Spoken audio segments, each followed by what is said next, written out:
ईदी साहब मुझे एक बार एक कराची की मस्जिद में ले गए। कहने लगे कि ये वो मस्जिद है जहाँ मैं हमेशा फजर की नमाज अदा किया करता था।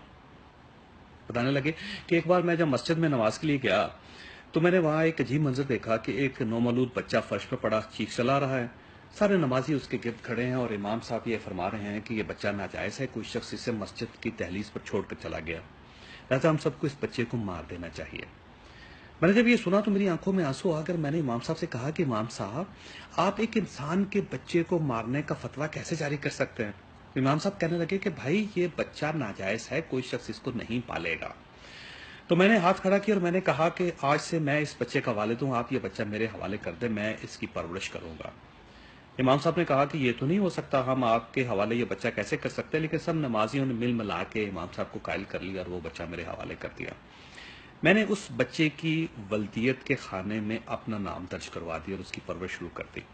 यहाँ से मेरे ज़हन में एक अजीब आइडिया आया। मैंने कहा कि इस शहर में रोज़ाना बीसियों बच्चों को इस तरह कूड़े के ढेरों पर फेंक दिया जाता है, कचरा घरों में फेंक दिया जाता है, उनको कुत्ते खा जाते हैं, वो बच्चे वहाँ पे सिसक सिसक कर मर जाते हैं या फिर मस्जिदों की दहलीजों पर छोड़ दिया जाता है और वहाँ पे इमाम साहब इस किस्म के फतवे जारी कर देते हैं।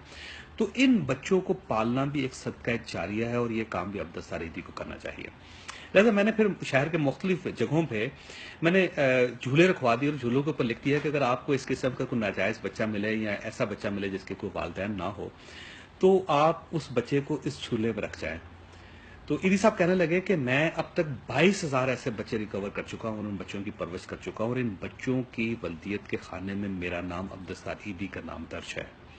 और ये 1999 की बात है जब उन्होंने ये फरमाया था। उनका ये कहना था कि बच्चा नाजायज नहीं होता, बच्चों के वो वालिदैन नाजायज होते हैं जो अपनी औलाद को इस तरह कूड़े के ढेरों पर फेंक जाते हैं।